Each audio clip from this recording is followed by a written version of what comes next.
বিশ্বৎপত্যাদিহেতবে তাপত্রয় বিনাশায় শ্রীকৃষ্ণায় বয়ম নমঃ। সচ্চিদানন্দরূপায়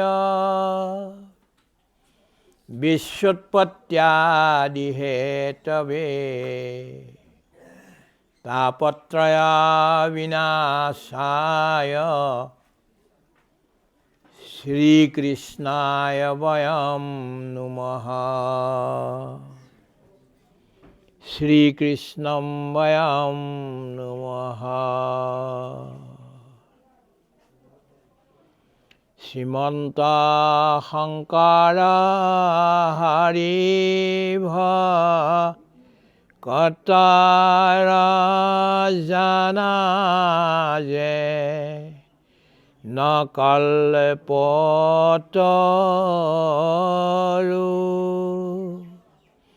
তাহান্ত বিনাই নাই নাই নাই আমার পরম গুরু। রাম তাহান্ত বিনাই নাই নাই নাই আমার পরম গুরু।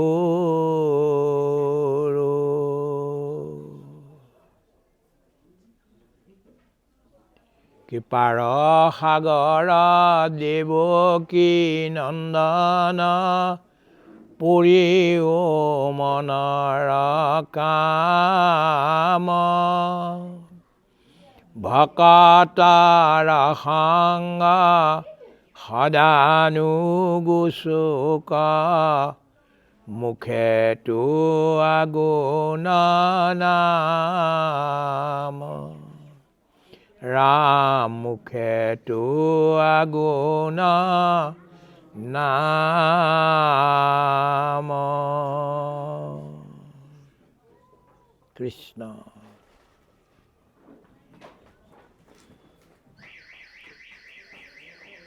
শ্ৰীমদ ভাগৱত মহাপুৰাণ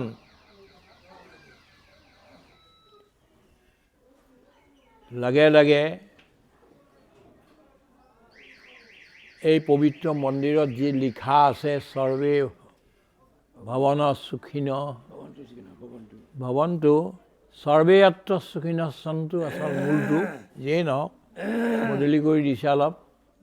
সৰ্বে সন্তু নিৰাময়া সৰ্বে ভদ্ৰাণি পশ্যন্তু মা কশ্চিৎ দুঃখভাগ ভৱেৎ। শেষৰ লাইনটো আটাইতকৈ ডাঙৰ সাংঘাতিক। সৰ্বে ভদ্ৰাণি পশ্যন্তু, ইজনে সিজনৰ ভালে মংগল দৃষ্টিৰে প্ৰেম দৃষ্টিৰে চাব, ৰাৱণৰ নিচিনাকৈ দৃষ্টিৰে নাচাব, কুম্ভকৰ্ণৰ নিচিনাকৈ দৃষ্টিৰে নাচাব, কংসৰ দৃষ্টিৰে নাচাব। ভদ্ৰাণি পশ্যন্তু, মৰমেৰে চাওক, প্ৰেমেৰে চাওক, মংগল ভাৱনাৰে চাওক। মা কশ্চিৎ দুঃখভাগ ভৱেৎ, কোনো যাতে সংসাৰত বিশ্ব ব্ৰহ্মাণ্ডত দুখী নহয় কোনো। মহাত্মা গান্ধীৰ বিচাৰটো এইটোৱেই আছিলে। সেইকাৰণে সকলো ত্যাগ কৰি ৰাইজৰ সেৱাত লাগিল। সন্ত বিনোবাজীয়েও ৭৫,০০০ কিলোমিটাৰ ১৪ বছৰত খোজ কাঢ়িলে আৰু প্ৰায় ৭৫ লাখ একৰ জমিন প্ৰাপ্ত কৰি দুখীয়াসকলক ভগাই দিলে। এই শেষৰটো মা কশ্চিৎ দুঃখভাগ ভৱেৎ, কোনো যাতে দুখী নহওক।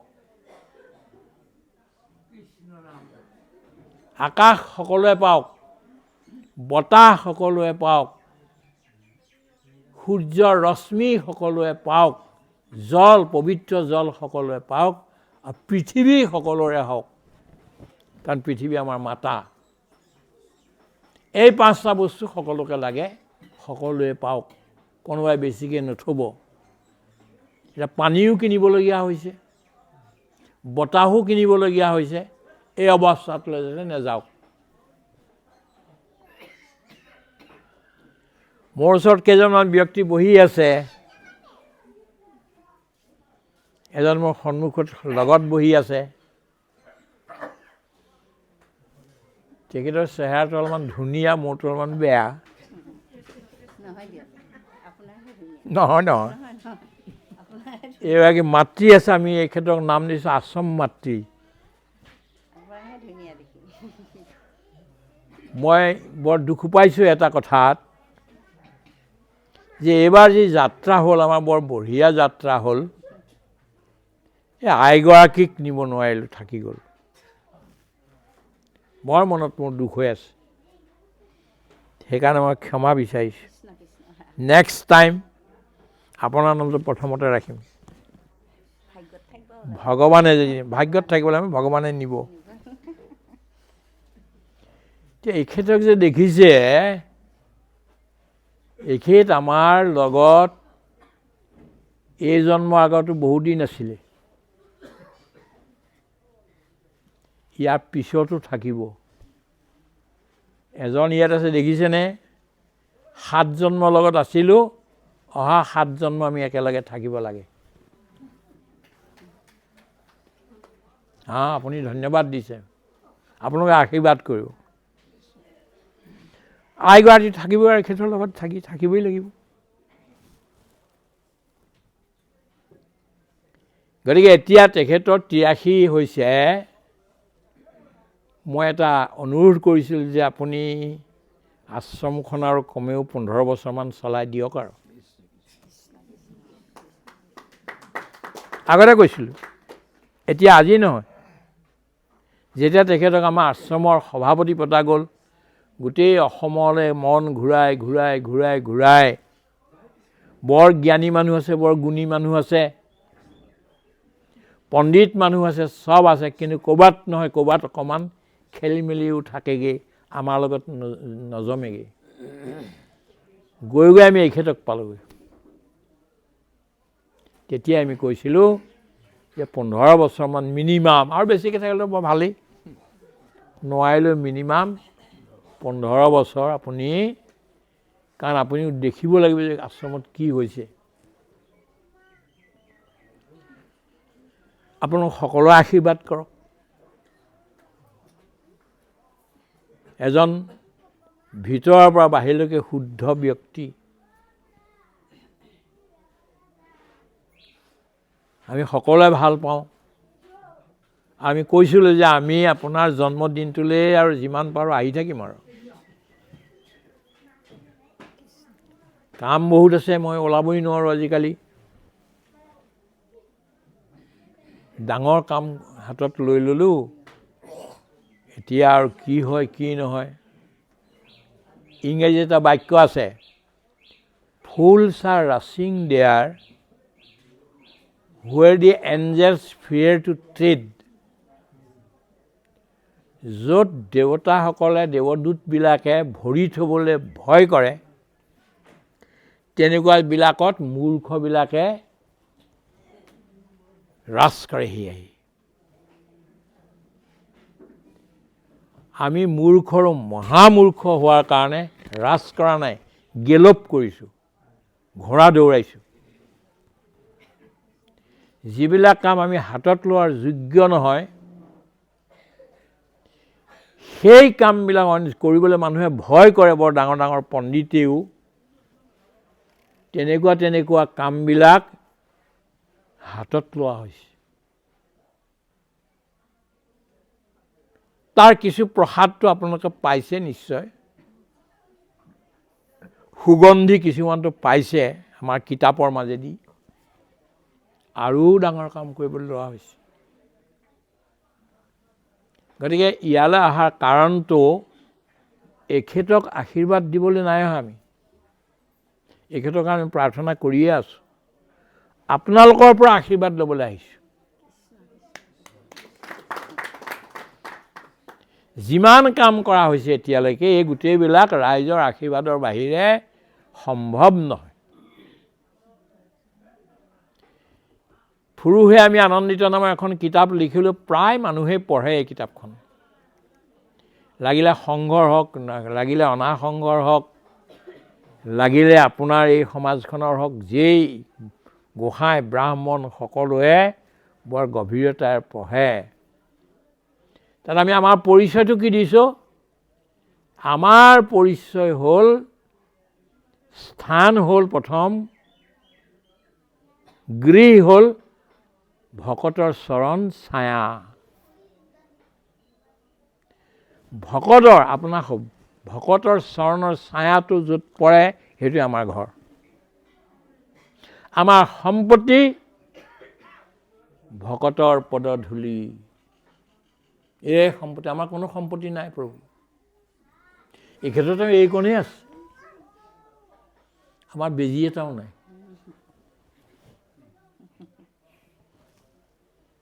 ক'ৰবাত দেখিছে জানো? এইবোৰ যে দিছে, এতিয়া আজি এজনে দিলে, এইটো আকৌ অন্য কোনোবাই দিলে, কোনোবাই সেইখন দিলে। ইমান দিয়ে মানুহক কওঁ যে আমাক নিদিব আৰু, এই থ'বলৈ জেগা নাই। কিন্তু তথাপিতো এইখন ইমান ধুনীয়াকৈ যে ঘৰতে বনোৱা হয়, তেতিয়া মই লৈ থাকিম। এতিয়া আমি এটা প্ৰাৰ্থনা হিচাপে কৈ যে আমাৰ এই প্ৰভুজনাক আজি জন্মদিনতনো আমি কি দিম? সৰু এটা উপহাৰ যি আছিল তাকে লৈ আহিছোঁ।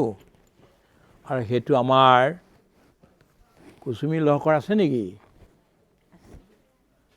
ক'ৰবাত আছে, স্বামীজীয়ে পিন্ধাই দিব। কুচুমী লহকৰ এখেতক পিন্ধাই দিব।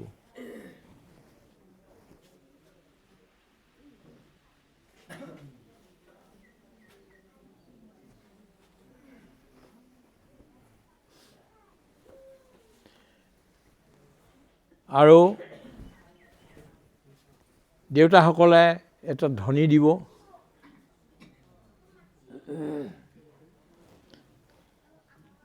আইসকলে উৰুলি এটা দিব। দুইটা হেৰি হয়।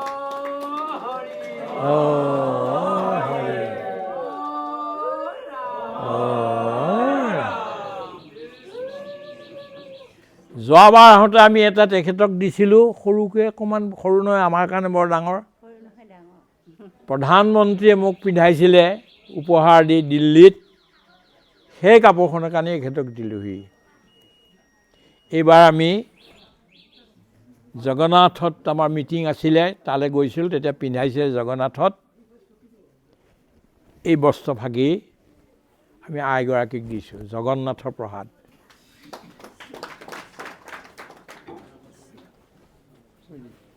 কুচুমী দিয়ে।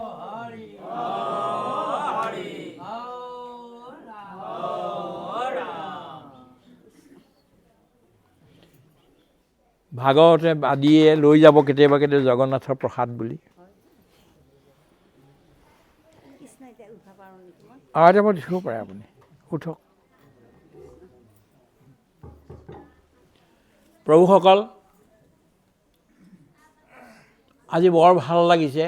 বগা বগা বৰ সুন্দৰ, একদম পবিত্ৰ পবিত্ৰ জেগাত আপোনালোকে ইমান পবিত্ৰতাৰে কৰিছে। আৰু আমাৰ খৰ্গেশ্বৰ ডেকা ডাঙৰীয়া, ডেকা, তেখেতে ইমান সুন্দৰকৈ পাঠটো কৰিছে আৰু প্ৰসংগ কৰিছে আৰু নচোৱাকৈ কৰিছে। বহু মানুহে পঢ়ে, পাঠো কৰে, বহুত কিবা কিবি কৰে, চাই আমি এইটো অত্যন্ত বেয়া পাওঁ। লাগিলে কীৰ্তন ঘোষাৰ, পবিত্ৰ কীৰ্তন ঘোষাৰ এটা পদকে আপুনি দি থাকক, মুখস্থ কৰক ভালকৈ, তলৰ পৰা ওপৰৰ পৰা তললৈ, তলৰ পৰা ওপৰলৈ, শুদ্ধকৈ ক'তো উচ্চাৰণ ভুল নোহোৱাকৈ কৰক।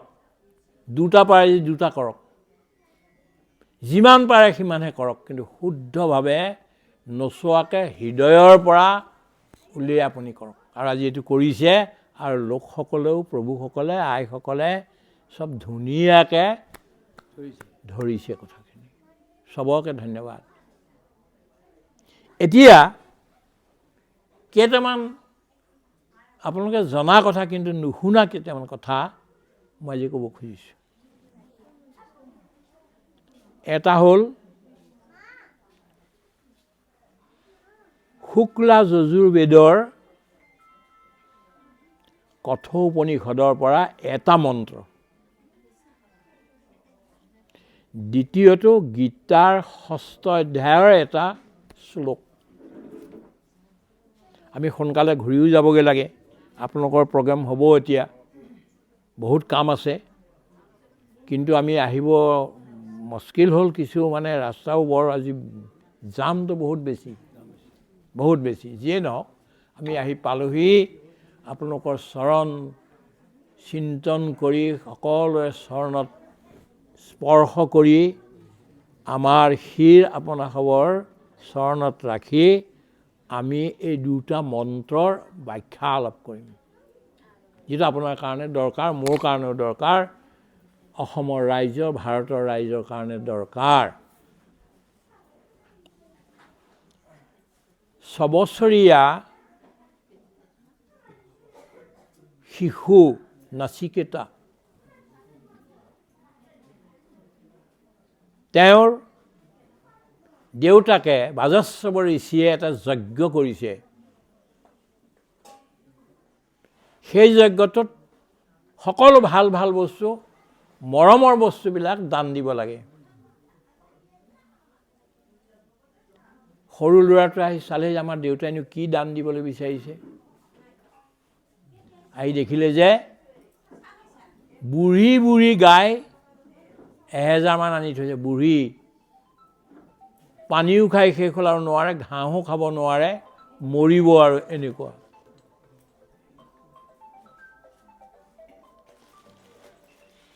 পিতোদকা জগধতৃণা দুগ্ধদোহা নিৰিন্দ্ৰিয়া মানে গাখীৰ খাই শেষ হ'ল আৰু আগতে আৰু কোনো গাখীৰ নিদিয়ে তেনেকুৱা গৰু কিছুমানে থৈছেই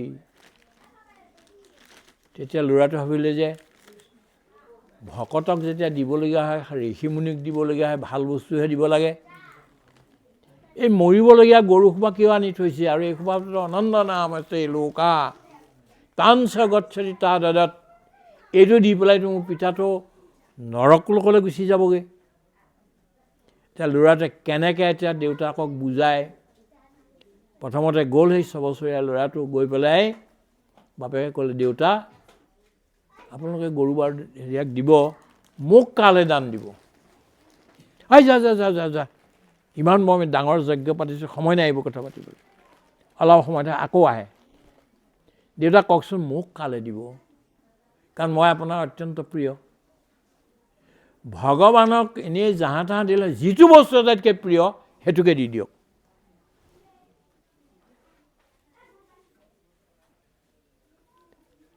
whatever is dearest to you you offer to God Almighty যিটো বস্তু আপুনি যে ঘৰত গৈ ভাবকগে যে মোৰ কোনটো বস্তু কোনজন ব্যক্তি কিটো বস্তু প্ৰিয় এটো মই নাৰাখো মই ভগৱানক দি দিম দি দিয়ক ভগৱানক তে মোক কাক দিব দুৱাৰ খুলে দ্বিতীয়ম তৃতীয়ম তমহু বাস মৃত্যবে ত্বা দদামিতি খং উঠি পেলাই কৈ দিলে তোক মৃত্যুলৈ দি দিছোঁ যা জমক দি দিছোঁ তেতিয়া সি ভাবি চিন্তি পেলাই যে দেউতাই যেতিয়া কথাটো কৈছে তেতিয়াহ'লে আৰু মই যমৰ ওচৰলৈকে যাব লাগিব বুলি সি যম নগৰীলৈ গুচি গ'ল যম ঘৰত নাছিল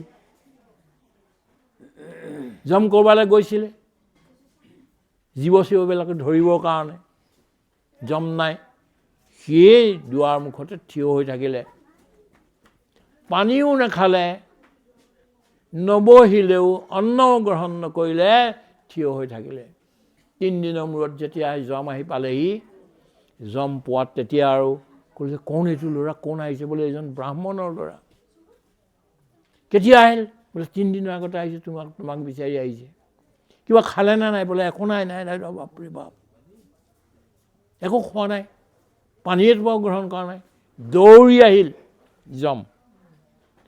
অতিথিয়ে যদি নিজা আমাৰ ঘৰত যদি কিবা এটা শুশ্ৰূষা নাপায়, পানী অকণমান জল অকণমান নাপায়, অন্ন অকণমান নাপায়, থিয় হৈ থাকিবলগীয়া হয়, অপমানিত হৈ যাবলগীয়া হয়, তেতিয়াহ'লে সি নৰকলৈ গ'ল আৰু সেই ঘৰখন বৰবাদ। অতিথি দেৱো ভৱ, অতিথি হ'ল দেৱ ঈশ্বৰ এইবুলি ভাবিবা। মাতৃদেৱো ভৱ, মাকক ভগৱান বুলি ভাবিবা। পিতৃদেৱো ভৱ, পিতৃক ভগৱান বুলি ভাবিবা। আচাৰ্য দেৱো ভৱ, আচাৰ্যসকলক দেৱতা ভগৱান বুলি ভাবিবা। আৰু অতিথি দেৱো ভৱ, অতিথিসকলক ভগৱান ভাবি তুমি পূজা কৰিবা। নাই, এইটো নহ'ল। 3 দিন এনেকুৱা থাকিলে।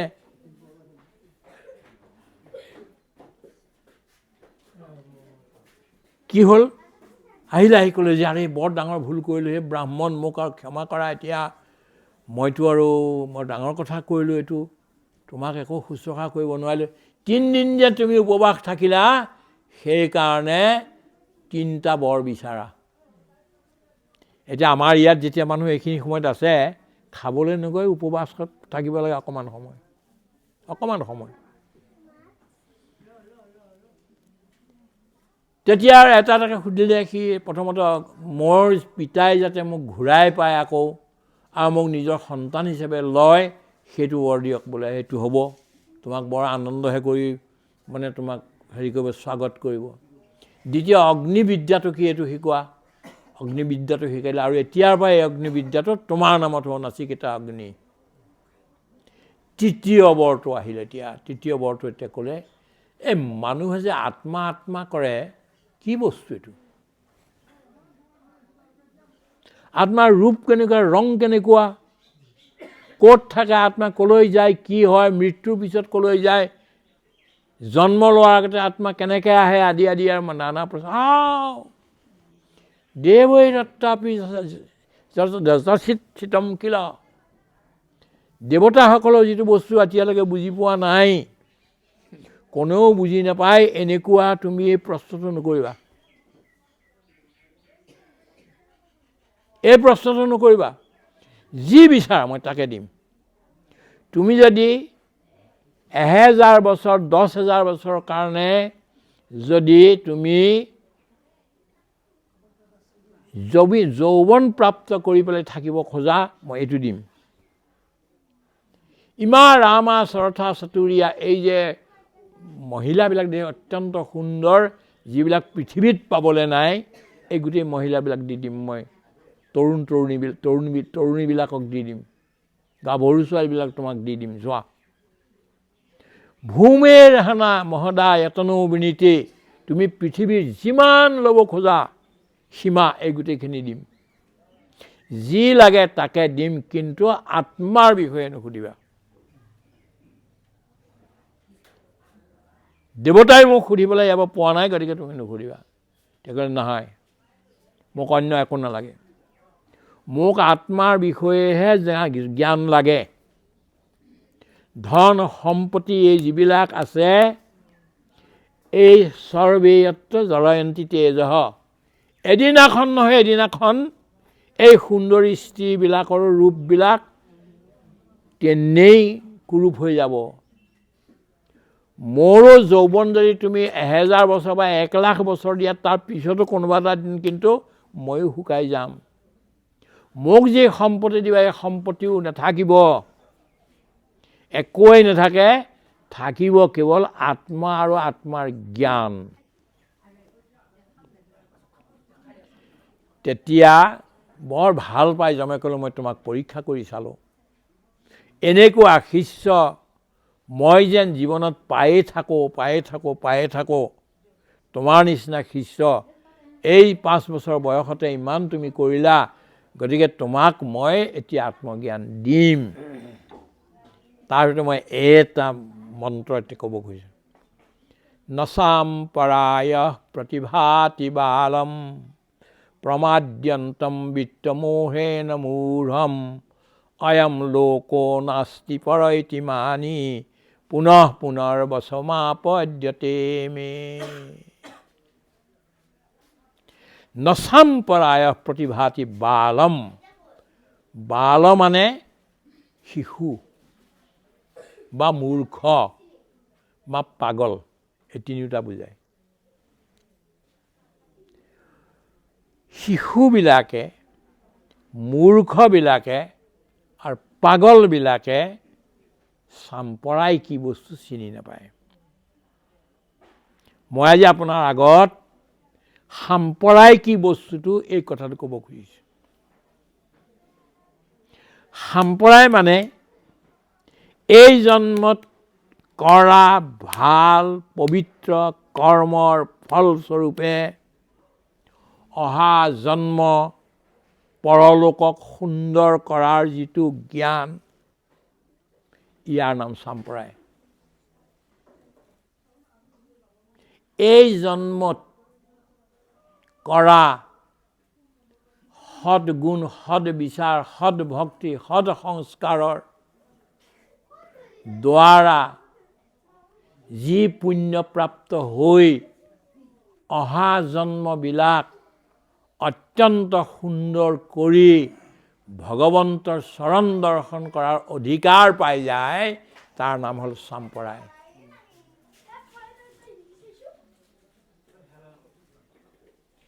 মহাত্মা গান্ধীয়ে ইমান ডাঙৰ কাম কৰিলে পৃথিৱীত, বহুত ডাঙৰ কাম কৰিলে, তেনেকুৱা কাম কোনেও কৰাই নাই এতিয়ালৈকে। সেইকাৰণে পৃথিৱীৰ মানুহৰ আধা মহাত্মা গান্ধীৰ শিষ্য। এনেই আমাৰ যিটো গুৰু পৰম্পৰা আছে, আপোনাক গুৰু মানিলো আপুনি কাণত মন্ত্ৰ দিয়ক, এইটো কথা নহয়। যিজন মানুহৰ বিচাৰ, আচাৰ, সঞ্চাৰ এই গোটেইবিলাক দেখি অন্য মানুহ তেওঁৰ ভক্ত হৈ যায়, লাইনত গুচি যায়, সেইবিলাক শিষ্য। মহাত্মা গান্ধীয়ে ইমান কিতাপ লিখিলে, মানে আপোনাৰ সমুদ্ৰৰ নিচিনা কিতাপ তেওঁৰ গান্ধীৰ ওপৰত। গান্ধীয়ে নিজেও মোৰ সত্যৰ অন্বেষণ কাহিনী বুলি এখন কিতাপ লিখিলে, বৰ সাংঘাতিক। হীন স্বৰাজ্য বুলি এখন লিখিলে, বহুত সাংঘাতিক। তাতকৈও ডাঙৰ এখন হ'ল ইণ্ডিয়া অফ মাই ড্ৰিমছ। এইবোৰ সাংঘাতিক কিতাপ এইবিলাক। ইমানবিলাক হোৱাৰ স্বত্তেও মহাত্মা গান্ধীক কৈছিল যে তুমি ভাৰতৰ ৰাষ্ট্ৰপতি হৈ যোৱা। তেওঁ ক'লে মই নকওঁ, এইবোৰ নালাগে মোক। নহ'লে প্ৰধানমন্ত্ৰী হৈ যোৱা, প্ৰধানমন্ত্ৰীও নালাগে মোক। কাৰণ মহাত্মা গান্ধীয়ে চাম্পৰাই বোলা বস্তু বুজি পাইছিল।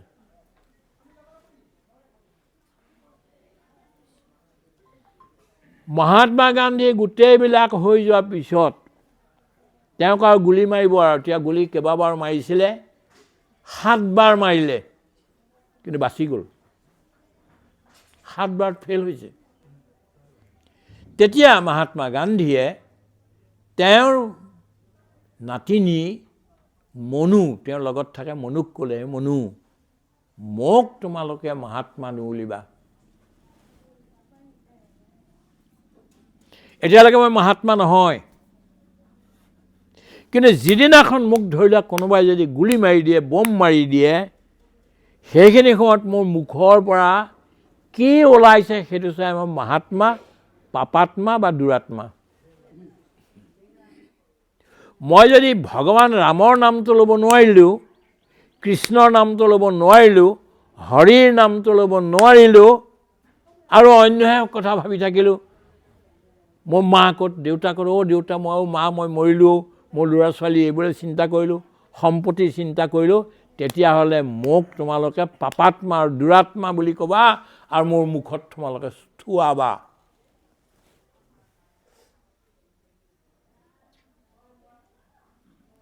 মহাত্মা গান্ধীয়ে যেতিয়া গুলি মাৰি দিলে, তেতিয়া তেওঁ কি ক'লে, মুখৰ পৰা কি ওলালে, হে ৰাম, ঢলি পৰিল। গতিকে তেওঁ যিটো কথা কৈছিলে আগতে, সেই কথাটো প্ৰথম আৰম্ভতে তেওঁ যেতিয়া সৰু আছিলে, তেনেই এন্ধাৰত যাবলৈ ভয় কৰে, ভূতে ধৰে বুলি, তাত ৰম্ভা বুলি এগৰাকী বন কৰা মহিলা আছিলে, গাঁৱৰ পৰা আহি পেলাই তেওঁ তাতে চাকৰ কৰি বন কৰে, কাঁহী বাতি ধুৱে, এই কৰে, ঘৰৰ কাম কৰে। সেই মানুহগৰাকীয়ে বোলে তুমি ৰাম বুলি ক'বাচোন, ৰামটো কৈ থাকা, ভূত পেট পিশাচ কোনো একোৱে আহিব নোৱাৰে, ধুমুহা বতাহে তোমাক একো নকৰে। ৰাম বুলি কোৱা। জানা শ্ৰী ৰাম নাম নিজ সমস্ত শাস্ত্ৰৰ মূল বীজ সঞ্জীৱনী প্ৰায় যাৰ নে প্ৰৱেশ যদি হলাহল পান কৰে প্ৰলয় বহনিত যদি পৰে মৃত্যুৰ মুখতো প্ৰৱেশী লেনাহি ভয়।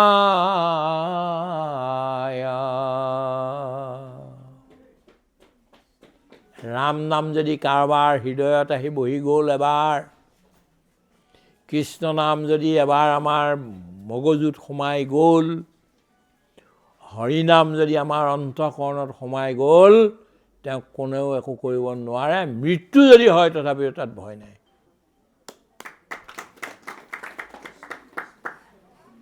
চববিলাকৰ মূলটো এইটোৱে, বৰ ধুনীয়াকৈ লিখি ৰাখিছে সিফালেদি, যে চব যিমান বস্তু আছে চবৰে মূল বস্তুটো হ'লে ঈশ্বৰৰ হৰি নামহে। সিফালেদি লিখা আছে, সিটো চাইডে। মই আহিয়ে গোটেই পঢ়িছোঁ। ক'ৰবাত এটাততো বোলে চৰ্ভেটো লাগিছিল, চৰ্ভেটো চৰ্ভেটো এই গোটেইকেইটাতো লাগে, বা যেই নহওক শুধৰাই ল'ব। কথাটো হ'ল কি, যে শেষত কি হ'ল, মহাত্মা গান্ধী সমাধিত গৈ হ'ল, তেওঁখন সমাধি ৰাজঘাটত কৰিলে। আৰু সেইখনত কি আছে গম পাইছেনে? যি গৈছে তো দেখিছে, এটাই বছে, হে ৰাম। মহাত্মা গান্ধীৰ জীৱনৰ সাৰাংশ হ'ল হে ৰাম। বিনোবাজীৰ কথা ক'লোঁ মই এতিয়া। বিনোবাজীৰ সাৰাংশ কি? তেওঁ য'ত সমাধি আছে তাত কি লিখা আছে? ৰাম হৰি গীতা এইকেইটাই আছে, আৰু একো নাই। গতিকে আমি আজি প্ৰশ্ন এইটো সুধিব খুজিছোঁ আপোনাকো, সকলোকে, গোটেই পৃথিৱীৰ লোকসকলক, যে আপোনালোকৰ মৃত্যুৰ পিছত কোনটো শব্দৰ দ্বাৰা আপোনাক স্মৰণ কৰিবলৈ আপুনি দিব? আপোনাৰ জীৱনত কোনটো শব্দ? মহাত্মা গান্ধীৰ হে ৰাম আৰু বিনোবাজীৰ ৰাম হৰি, ৰাম হৰি, আপুনি কোনটোৱে দিব? কেলৈ কৈছোঁ মই কথাটো? মহাত্মা গান্ধী আৰু বিনোবাজীয়ে, জয়প্ৰকাশ নাৰায়ণ, এইবিলাক মানুহে আৰু সাধু সন্তসকলে সম্পত্তি কিন্তু ত্যাগ কৰিছে। বাহ্য যিবিলাক সম্পত্তি আছে অলপ দিন থাকিব, সোণ ৰূপ হীৰা মুকুতা, ধন দৌলত, ল'ৰা ছোৱালী, পত্নী পতি, এইবিলাক সদায় নাথাকে, এইবিলাক এদিন গুচি যাব আমাৰ পৰা। সাম্পৰাইহে থাকিব। আপুনি এই জীৱনত যিখিনি ভাল কৰিলে তাৰ ফলস্বৰূপে যিটো লৈ আপুনি আগত যাব, আপোনাৰ কাৰণে যি তৈয়াৰ কৰিছে এতিয়া ভগৱানেই বোলক বা ব্ৰহ্মাই বোলক, আপোনাৰ কাৰণে অহা জন্মটোৰ প্লেনিং কৰিছে, এইটো হ'ল সাম্প্ৰদায়। নচাম্পৰায় প্ৰতিভাতি বালম। মূৰ্খবিলাকে, বালকবিলাকে আৰু পাগলবিলাকে এই সাম্প্ৰদায় নাই। কি ক'ত আৰু এখন স্বৰ্গ আছে, মৰ্ত্য আছে, পাতাল আছে, বৈকুণ্ঠ আছে, ক'ত ঈশ্বৰ আছে? বিলকুল নাই। নালাগে আমাক ঈশ্বৰ। আমাৰ সম্পত্তি হ'লেই হ'ল, ধুনীয়া এগৰাকী পত্নী হ'লেই হ'ল, ভাল ল'ৰা ছোৱালী কেইটামান হ'লেই হ'ল, আমি ৰজা হ'বলৈ পালেই হ'ল, সিংহাসনত বহিবলৈ পালেই হ'ল, তাতকৈ আৰু একো নাই, আমাক আৰু নালাগে। এই চব মিছা। এইটো কোনে কয়? বালকে, পাগলে আৰু মূৰ্খই। প্ৰমাদ্যন্তম বিত্ত মোহেন মূঢ়ম। পইচা যেতিয়া হৈ যায় নহয়, মানুহ আৰু পাগল হয়, প্ৰমাদী হৈ যায়। সম্পত্তি অলপ লাগে। চাই ইতনা দিজিয়ে, গোস্বামী তুলসীদাসে কৈছে নে কবিৰ দাসে কৈছে? কবিৰ দাসে। চাই ইতনা দিজিয়ে, হে ভগৱান প্ৰভু মোক ইমানেই দিয়া, যামে কুটুম সমাই, যিটোৰ পৰা মোৰ পৰিয়ালটো ঠিককৈ চলি থাকে, ইমানখিনিয়ে দিয়া সম্পত্তি। চাই ইতনা দিজিয়ে যামে কুটুম সমাই, মোৰ যাতে পৰিয়ালটো বিপদত নপৰে, ভোকত নমৰে, ল'ৰা ছোৱালীয়ে পঢ়িবলৈ নপৰাকৈ নাথাকে, বেমাৰী হ'লে ঔষধ নাপায়, তেনেকুৱা নকৰিবা, সেইখিনি পাওক, ইমানখিনি দিয়া। মেবি ভোকা ন ৰহোঁ, ময়ো যাতে ভোকত থাকিবলৈ নাপাওঁ। সাধু ভোকা নাযায়, সাধু কোনোবা মোৰ ঘৰলৈ যদি আহিছে, ভকত বৈষ্ণৱ, তেওঁসকলে একো খাবলৈ নাপাল বুলি ভোকত যাতে ঘূৰি নাযায়, ইমানখিনিয়ে সম্পত্তি দিয়া।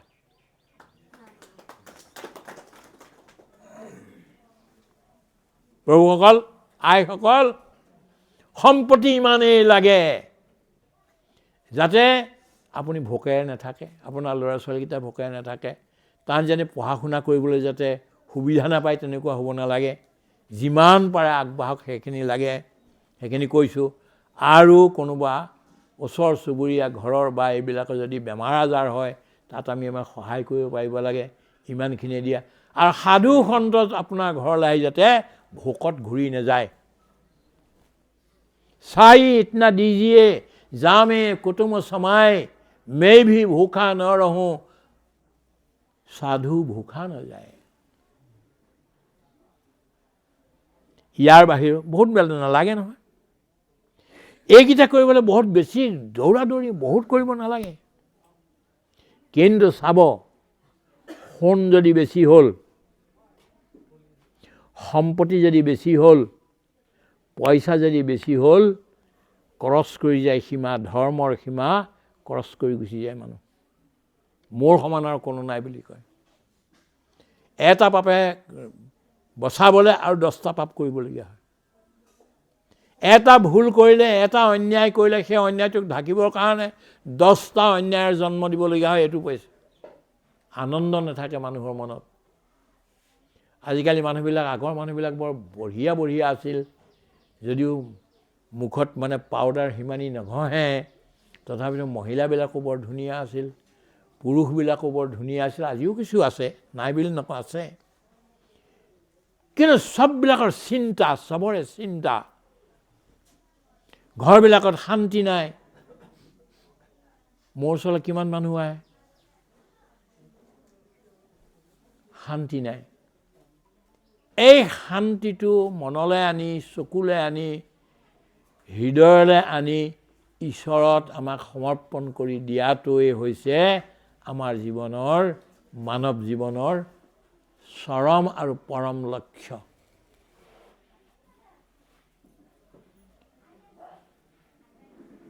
নচাম পৰায় প্ৰতিভাতি বালম প্ৰমাদ্যন্তম বিত্তমোহেন মোহম অয়ম লোক নাস্তি ইতি মানি পুনঃ পুনৰ্বচম আপদ্যতে মে।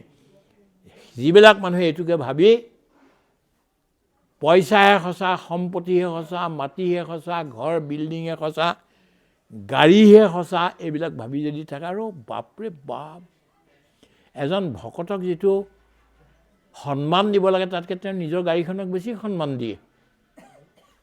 আপুনি গাড়ীখন এনে টকৰ এটা মাৰকচোন, তেওঁৰ গাটো জ্বলিবলৈ ধৰে। ইমান ডাঙৰ হ'ল নে এই বস্তুটো? এনেকুৱা মানুহৰ কি অৱস্থা বুলি পুনঃ পুনৰ্বচম আপদ্যতে মে। মোৰ বশলৈ আহিব লাগে, আৰু মই বাৰে বাৰে সিহঁতক জন্ম লোৱাৰ পিছতো বাৰে বাৰে মই সিহঁতক কি কৰোঁ? নৰকত পেলাই নানা যন্ত্ৰণা দিওঁ। যমে কৈছে।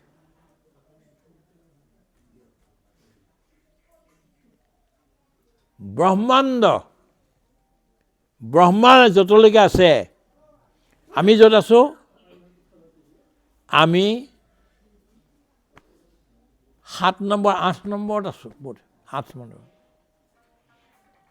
তাৰ তলতো তল সুতল তলাতল, বিতল, ৰসাতল, এই গোটেইবিলাক সেইফালে ওপৰলৈও আছে এনেকৈ ভূৰ্ভুৱঃস্বঃ মহ আদি আদি লোক হৈ ওপৰত ব্ৰহ্মালোক আছেগৈ। তাই কিন্তু কয় ব্ৰহ্মালোক, কওক সত্যলোক বুলিও কয়, ব্ৰহ্মালোক বুলিও কয়। এই ব্ৰহ্মালোকে গোটেইবিলাক যিমানবিলাক জীৱ আছে সকলো ভয়ভীত। কিয়? এই সম্পত্তিৰ মোহত, বাহিৰৰ বস্তুৰ মোহত এওঁলোক মোহিত। বিত্ত মোহেন মোহিম মূঢ়ম। পইচাই লোভ কৰি দিয়ে, সম্পত্তিয়ে লোভ কৰি দিয়ে। আৰু ব্ৰহ্মাৰ নিচিনা এজন মানুহেও আহি কৃষ্ণৰ গৰু চৰাই থকা তাৰ পৰা ল'ৰাবিলাকক আৰু হেৰিবিলাকক লৈ গুচি গ'ল। সেইটো আপুনি জানে। শেষত দেখিলে আৰে ল'ৰা আৰু দামুৰী গোটেই খোৱাটো ইয়াতে আছে, কৃষ্ণ বিচাৰি নাহিলে। কি হ'ল চাওঁগৈ বুলি দেখে যে একেই দামুৰী আৰু একেই গোপবালক গোটেই সোপা আছে। তেতিয়া মূৰ অচন্দাই হৈ পৰি গ'ল আৰু দেখিলে যে ভগৱানৰ ইমান মায়া।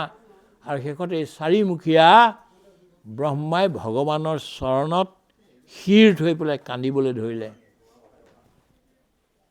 এটাইতকৈ ডাঙৰ জ্ঞানীটো ব্ৰহ্মাহে। সেই ব্ৰহ্মাৰো এইটো অৱস্থা হৈছে। বিত্ত মোহেন মূঢ়ম নায়ম লোকো পৰস্তিমানি।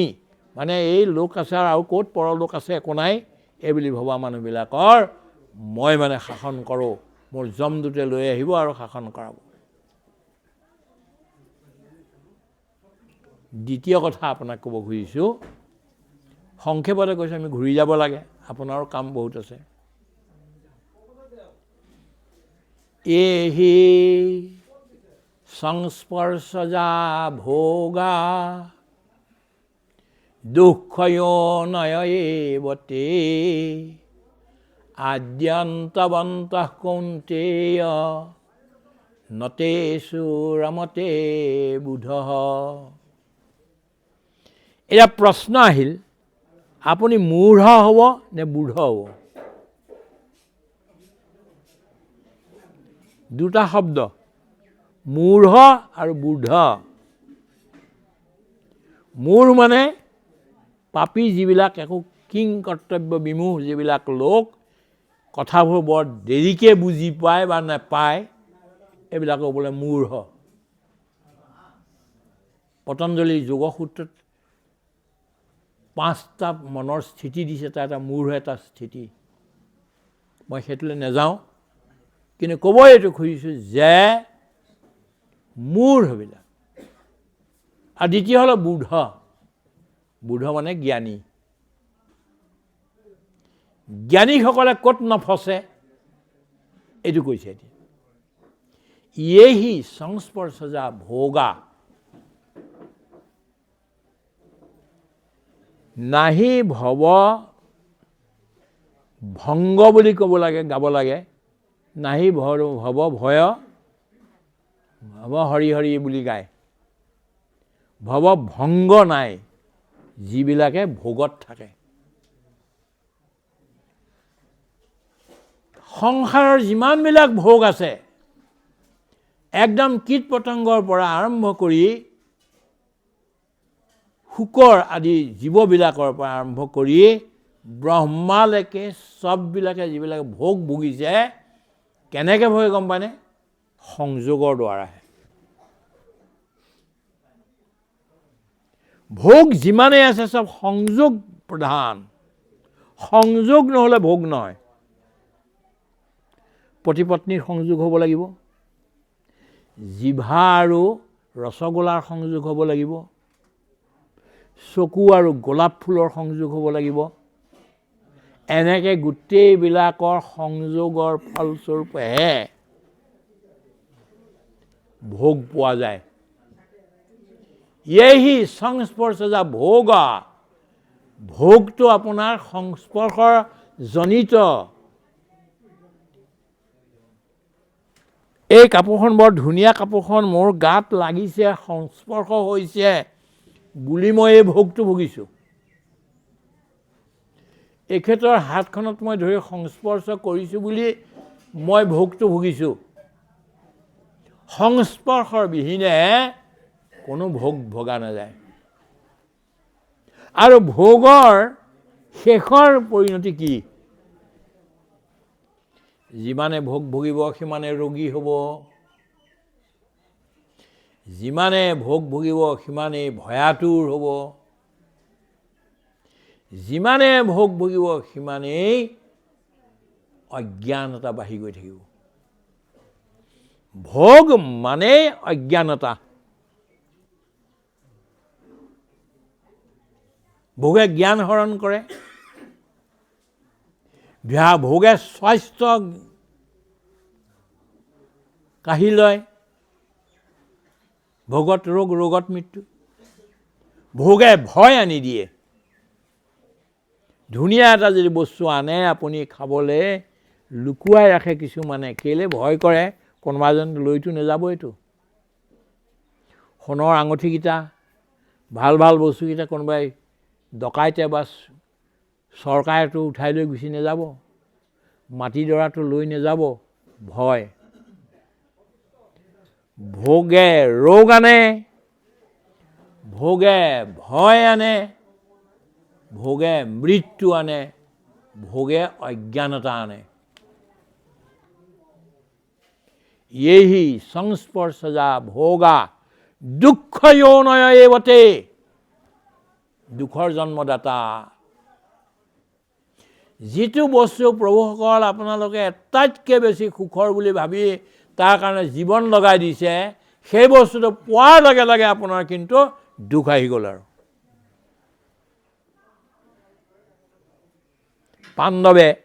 পাণ্ডৱে আমাৰ দেউতাৰ সম্পত্তিখিনি লাগিবই, আৰু ৰাজ্য আমাক লাগিব বুলি লাগিল, নিদিয়ে পাণ্ডৱক। কিমান কাহিনী হৈ গ'ল চব আপোনালোকে জানে, মই ঘূৰাই নকওঁ। কিন্তু এটা কথা আপোনালোকৰ ওচৰত নিবেদন কৰিব খুজিছোঁ, শেষত গৈ বিচৰা বস্তুটো পালেগৈ কিন্তু যুধিষ্ঠিৰে, পাণ্ডৱে পালেগৈ। কিন্তু শেষত এই বস্তুটো পালেগৈ। কি পালে? হস্তিনাপুৰৰ সিংহাসন পালেগৈ। ইন্দ্ৰপ্ৰস্থৰ সিংহাসন, হস্তিনাপুৰৰ সিংহাসন, দুইখন একেলগে মিলাই পালে। পৰি যে সিংহাসনত বহিল, বহাৰ লগে লগে যুধিষ্ঠিৰে, বাপৰে বাপ কি বস্তু এইটো, তোমাৰ সুখৰ বুলিয়ে গোটেই লাগি আছিলোঁ, এই দুখেই দুখ ধোন। এইটো আমুকক আমুকটো লাগে, তামুকক তামুকটো লাগে, এইটো হ'ল সেইটো হ'ল, মই খাব নোৱাৰা হ'লোঁ, মই শুব নোৱাৰা হ'লোঁ, খাবলৈ গ'লে কেঁচা তেজৰ গোন্ধ পাওঁ, দুনিয়াৰ চব জল আনি আনি ধুইছোঁহি হাত, বহুতবিলাক পাৰফিউম লগাইছোঁ, তথাপিতো নহয়, কেঁচা তেজ নাযায়। পাপ কৰা মানুহৰ কেঁচা তেজ নাযায়। পাপ কৰা মানুহে শুব নোৱাৰে কেতিয়াও। পাপ এইকাৰণেই কৰিব নালাগে যে পাপ যাৰ কাৰণে এখেতৰ বিৰুদ্ধত যদি মই পাপ কৰিলোঁ, এখেতৰ বেছি দুখ নহয়। মই যে পাপ কৰিলোঁ, মই গোটেই জীৱন দুখী হৈ থাকিম, সেইকাৰণে পাপ বেয়া। পাপ যিজনে কৰে তেওঁ শান্তিক বিসৰ্জন দিলে, আৰু টোপনি নাহে। Macbeth had murdered sleep, therefore Cawdor shall sleep no more. Innocent sleep that nourishes life. মেকবেথে টোপনিক হত্যা কৰিলে। যি টোপনিয়ে জীৱনক শক্তিশালী কৰে, সেই টোপনিক, মানে ডানকান শুই আছে তেওঁক মাৰিলে, কাটি দিলে। ডানকানক নাই কটা, টোপনিক কাটিলে, হত্যা কৰিলে। গতিকে আৰু মেকবেথে আৰু লেডি মেকবেথে কেতিয়াও আৰু শান্তিৰে শুব নোৱাৰে। আৰু পাপ এইকাৰণেই কৰিব নালাগে, যি পাপ কৰাৰ লগে লগে পাপী সদায় দুখী হ'বলৈ ধৰে, তাৰ শান্তি শেষ, শান্তি নাই। येहि সংস্পৰ্শজা ভোগা দুঃখ যৌনয় এৱতে। তাৰপৰা দুখৰহে জন্ম হৈ থাকিব, এটাৰ পিছত এটা দুখ বাঢ়ি গৈ থাকিব, ভোগবিলাকে এইটোৱে দিব। আৰু তেওঁকো তেনেকুৱা দিলে যুধিষ্ঠিৰক। টোপনি আহিবলৈ ধৰে, চিলমিলকৈ টোপনি আহিবলৈ ধৰে, একদম দণ্ডা লৈ পেলাই সেই মৰা জীৱবিলাকে দৌৰি আহে, মাৰিম তোক, কাটিম। আমাৰ পৰিয়াল নষ্ট কৰিলে, আমাৰ ল'ৰা ছোৱালী নষ্ট হ'ল, আমি পত্নী এৰি আহিব লাগে, তই বিধৱা হ'ল, এই কৰিলে তয়ে কৰিলি, তোকে কাটো বুলি পেলাই আহে। গতিকে শেষত দেখিলে ইয়াত শান্তি নাই, এতিয়া শান্তি ক'ত, স্বৰ্গৰ ৰাজ্যলৈ যাওঁ বুলি গ'ল। ৰাস্তাত এটা এটাকৈ হেৰুৱাই গৈ থাকিলে। দ্ৰৌপদী পৰিল প্ৰথমতে, সহদেও পৰিল দ্বিতীয় নম্বৰত, নকুল পৰিল তৃতীয় নম্বৰত, অৰ্জুন পৰিল চতুৰ্থ নম্বৰত, ভীম পৰিল শেষ নম্বৰত। কোনো নাই, নবডি। আপোনাৰ কোনো নাযায়। क्या ले करके आया जग में, क्या ले करके जाएगा, क्या ले करके जाएगा। मुठ बांध कर आया जग में, हाथ पसारे जाएगा, हाथ पसारे जाए। কোনো এজন মৰা মানুহ নাই যিজনে হাতত মুঠি মাৰি আছে, চবে এনেকৈ মেলিয়ে গৈছে। কেলে ভগৱানে কয়, তই যদি এটা বেজিও ল'বলৈ লৈছ নাই, মই ঘূৰাই লৈ ল'ম, খুলি দে হাত, একো নাযায়। আহোঁতে আহিছিল যে মই মায়াক নিস্তৰ কৰিম, মই ভগৱানৰ নাম ল'ম, মই পৃথিৱীৰ পৰা হেৰি হৈ যাম, এনেকৈ আহে। কিন্তু লাহে লাহে মায়াত পৰি পৰি পৰি পৰি পৰি পৰি শেষত যাবৰ সময়ত এনেকুৱা হৈ যায়।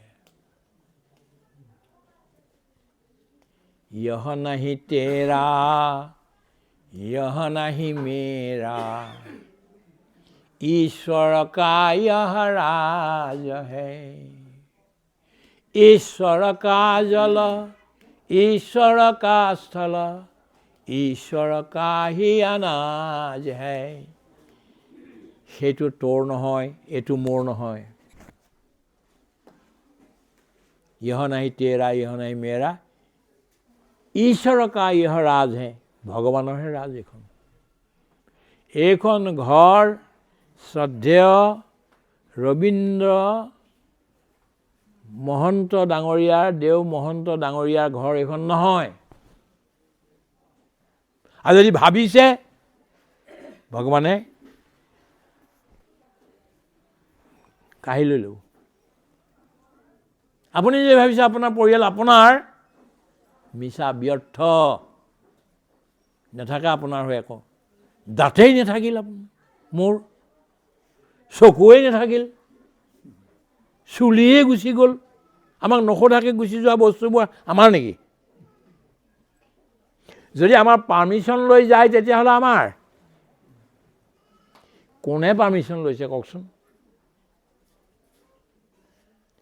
কোনেও পাৰ্মিশ্যন নোলোৱাকৈ যিকেইটা বস্তু আপুনি শৰীৰ বুলি চলাই আছে, ধুনীয়াকৈ চলাই থাকক, কিন্তু এইকেইটাই আপোনাক কোনো পাৰ্মিশ্যন নোলোৱাকৈ যাব। কিন্তু যেতিয়া আমাৰ পাৰ্মিশ্যন নোলোৱাকৈ যিটো বস্তু যাওঁ বুলি যাব পাৰে, এটা আমাৰ কেনেকৈ হ'ল? ঈশ্বৰ কা ইহ ৰাজ, ঈশ্বৰ কা জল, ঈশ্বৰ কা হি জল, ঈশ্বৰৰে স্থল, ঈশ্বৰে আমাক আনাজ মানে খাদ্য দিছে আমাক।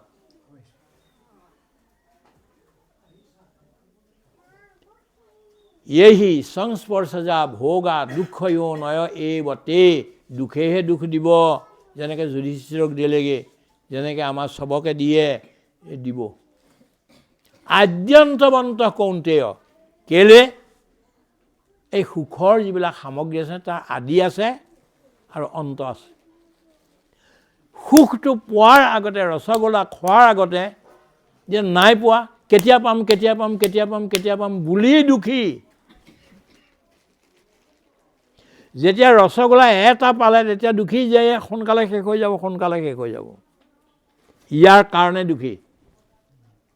আকৌ ৰসগোল্লা যদি 10 কিলো দিলে, 2টা বা 3টাহে খাব পাৰে, বেছি খাব নোৱাৰে, ভোগ কৰিব নোৱাৰোঁ বুলি দুখী। আৰু লাষ্টত এই বস্তুবোৰ গুচি যাব নহয়, তাৰ স্মৃতিত মানুহ দুখী হৈ থাকে। মই আগতে ৰসগোল্লা খাইছিলোঁ, এতিয়া নাই। মই আগতে হাতী চলাইছিলোঁ, এতিয়া হাতী নাই। মই আগতে পত্নীৰ লগত আছিলোঁ, মই আনন্দ কৰিলে পত্নী নাই। কিয়? যাৰ আদি আছে তাৰ অন্ত আছে। যাৰ আদি আৰু অন্ত আছে, দুইটা বস্তুৱে অসুখী। দুখ দিয়া কেৱল দুখৰ কাৰণে এই সংসাৰলৈ আহে কি ক'লোঁ প্ৰভুসকল আকৌ ঘূৰাই কৈছোঁ যিটো বস্তুৰ আদি আছে তাৰ অন্তও আছে আৰু যাৰ আদি আৰু অন্ত আছে সেই গোটেই বস্তুৱে দুখময় এহি সংস্পৰ্শজা ভোগা দুঃখয়ো নয়েবতে আদিয়ন্ত কৌন্তেয় নতেষু তাত ৰমতে বুধ জ্ঞানী লোকে তাত কিন্তু মন নলগায়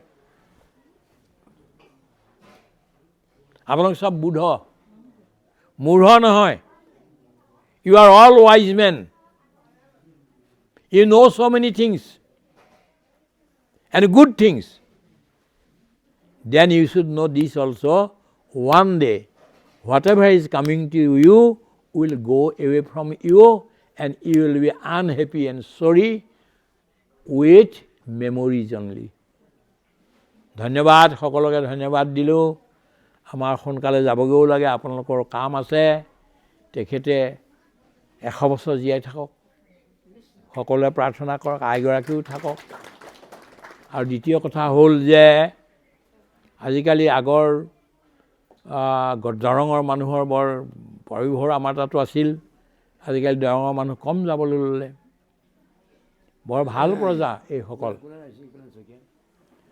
আৰু এই গোটেইবিলাক আমি ভাল পাওঁ সেইকাৰণে দৰঙলৈ আহোঁ আমি খুব আহিছোঁ মই দৰঙত বহুত জেগাত মিটিং কৰিছোঁ আৰু যেই মাতে আহোঁ ইয়ালৈ চব জেগা আজিও আমাৰ ছোৱালীয়ে আমেৰিকাৰ পৰা কৈছে কিয় যাব লাগে ইমান দূৰ হয় এই হয় নহয় মই এইটো যাবই লাগিব তেতিয়াহ'লে যোৱা বাৰু সোনকালে ঘূৰি গুচি আহিবা গতিকে দৰঙৰ মানুহ এতিয়া আমাক লাগে ভাল এজন নামঘৰীয়া